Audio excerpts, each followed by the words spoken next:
ಗೊತ್ತು, ಉಳಿದವ್ರಿಗಿಂದು ಗೊತ್ತಿಲ್ಲ. ಅದ್ರ ಬಗ್ಗೆ ಇನ್ಯಾರೂ ಮಾತಾಡಲಿಕ್ಕೆ ಸಾಧ್ಯ ಇಲ್ಲ, ಹೈಕಮಾಂಡು ಮಾತಾಡಲಿಕ್ಕೆ ಸಾಧ್ಯ ಇಲ್ಲ.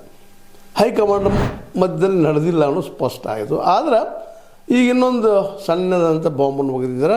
ಇಲ್ಲ, ಸೂಕ್ತ ಸಮಯದಾಗ ಇಬ್ಬರನ್ನು ಕರೆಸ್ತಾರೆ ಹೈಕಮಾಂಡ್ದವರು. ಅಂದರೆ ಹೈಕಮಾಂಡ್ ಏನು ಫೈನಲ್ಲ, ಉಳಿದವ್ರ ಮಾತು ನಡೆಯೋದಿಲ್ಲ ಅನ್ನೋದು ಇಬ್ಬರಿಗೂ ಕನ್ಫರ್ಮ್ ಆಗ್ಯದ.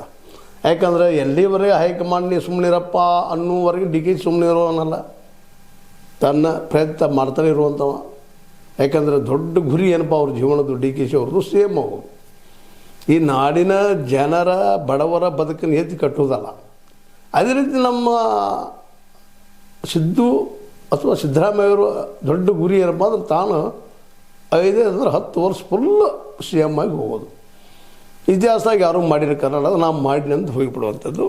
ಅದ್ರ ಬದಲಾಗಿ ಈ ರಾಜ್ಯದ ಬಡತನ ಹೋಗಿಸ್ಬೇಕು, ಮಾಡಬೇಕು, ಉದ್ಯೋಗ ಸೃಷ್ಟಿ ಅವೆಲ್ಲ ಅಲ್ಲ, ಅದೇ ಸ್ಟೇಟ್ಮೆಂಟ್ ಕೊಡ್ತಾ ಹೋಗಿಬಿಡೋದು.